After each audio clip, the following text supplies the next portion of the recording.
ఇండియాలో క్రికెట్ ఒక మతం అయితే ఆ మతానికి దేవుడు సచిన్ టెండూల్కర్. టీమిండియా తరఫున చాలా కాలం క్రికెట్ ఆడి ఎన్నో తిరుగులేని రికార్డులు అతని పేరు మీద రాసుకున్నారు. మరి అతని తరువాత తన రికార్డులను బ్రేక్ చేసి మరిన్ని కొత్త రికార్డులను తన పేరు మీద రాసుకున్నాడు. అతనే ఒక మిస్టర్ కన్సిస్టెంట్, అతనే ఒక మిస్టర్ ఎగ్రెషన్, అతను ఒక రికార్డ్ బ్రేకర్, అతను ఒక రన్ మిషన్, అతను ఒక చేజ్ మాస్టర్. అతన్ని మనం ముద్దుగా కింగ్ ఆఫ్ ది క్రికెట్ అని పిలుస్తాం. ఎవరో కాదు, Virat Kohli, the greatest of all time. ఇంత నేమ్ మరియు ఫ్రేమ్ అతనికి ఊరికే రాలేదు. ఎన్నో కష్టాలు, ఎన్నో అవమానాలు, మరెన్నో బాధలు ఎదుర్కొని ఈరోజు ఈ స్థాయికి వచ్చారు. తన హార్డ్ వర్క్ అండ్ డెడికేషన్ నమ్ముకుంటూ వరల్డ్లోనే నెంబర్ 1 బ్యాట్స్మెన్గా ఎదిగారు. ఈరోజు మనం తన ఇన్స్పైరింగ్ లైఫ్ స్టోరీ గురించి కొన్ని విషయాలు తెలుసుకుందాం. విరాట్ పూర్తి పేరు విరాట్ కోహ్లీ. అలానే అతన్ని ముద్దుగా చీకు అని పిలుస్తారు. ఇక విరాట్ కోహ్లీ 1988 సంవత్సరం నవంబర్ 5వ తేదీన న్యూఢిల్లీలో జన్మించారు.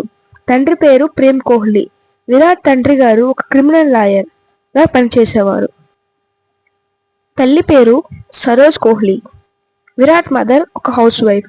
ఇక విరాట్ కు ఒక అన్నయ్య వికాష్ తో పాటు ఒక అక్క భావన కూడా ఉంది.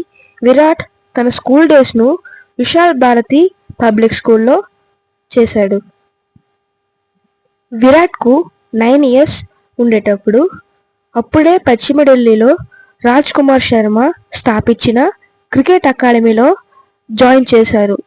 తర్వాత సేవియర్ కాన్వెంట్ సెకండరీ స్కూల్ లో రిమైనింగ్ స్టడీని కంప్లీట్ చేశారు. 2002 సంవత్సరంలో పోలీ ఉమల్గర్ ట్రోఫీలో ఫస్ట్ టైం కెప్టెన్సీగా బరిలోకి దిగిన విరాట్ కోహ్లీ బాగా ప్రదర్శన చేస్తూ వాళ్ళ టీంలో విజయానికి కీలక పాత్ర పోషించారు.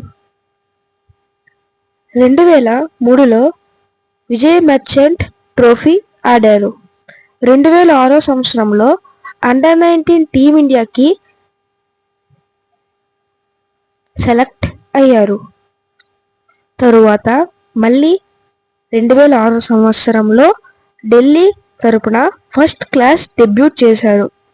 డిసెంబర్లో కర్ణాటకతో అవుతున్న ఒక మ్యాచ్లో విరాట్ కోహ్లీ ఆడుతున్నప్పుడు వాళ్ళ నాన్నగారు బ్రెయిన్ స్ట్రోక్తో చనిపోయారు. ఆ సమయంలో టీం పేకల్లోతు కష్టాల్లో ఉంది. ఒంటరిగా పోరాడుతున్న విరాట్ ఈ విషయం వినగానే బాధతో కుమిలిపోయారు. అప్పుడు తన కోచ్ ఈ సమయంలో నువ్వు బ్యాటింగ్ చేయగలవా అడిగితే ఆ సమయంలో విరాట్ దుఃఖాన్ని దిగమింగుకొని కష్టాల్లో ఉన్న వాళ్ళ టీం కోసం తను బ్యాటింగ్ కంటిన్యూ చేశాడు. ఆ మ్యాచ్లో 238 బాల్ ఫేస్ చేసిన విరాట్ 90 runs చేశారు. విరాట్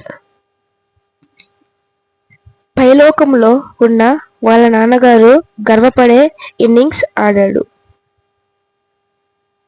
తరువాత 2008లో అండర్-19 వరల్డ్ కప్ కెప్టెన్ గా టీమిండియాని గెలిపించాడు. ఆ ఇయర్లోనే ఆర్సీబీ టీం డ్రాఫ్ట్ సిస్టమ్ ద్వారా 20 లక్షలకి విరాట్ ని ఆర్సీబీ టీంలోకి తీసుకుంది. ఇక అప్పటి నుంచి ఇప్పుడు దాకా వెనుతిరిగి చూడలేదు. క్రికెట్ అనే సామ్రాజ్యాన్ని ఏలాడు. మీకు హ్యూమన్ బ్రెయిన్ గురించి కొన్ని విషయాలు తెలుసుకోవాలని ఉందా? అయితే మన ఛానల్లో ఆ వీడియో ఆల్రెడీ అప్లోడ్ చేసి ఉంచాం. ఈ వీడియో అయిపోయిన తర్వాత వెళ్ళి ఆ వీడియో చూడండి. అండ్ ఇలాంటి మరిన్ని ఇన్ఫర్మేటివ్ వీడియోస్ మీ సెల్లోకి రావాలంటే మా ఛానల్ని సబ్స్క్రైబ్ చేసుకోండి. పక్కన ఉన్న బెల్ ఐకాన్ని యాక్సెస్ చేసుకోండి. కామెంట్ సెక్షన్లో next Rohit Sharma or MS Dhoni ఇద్దరిలో ఎవరి బయోగ్రఫీ కావాలో కామెంట్ చేయండి.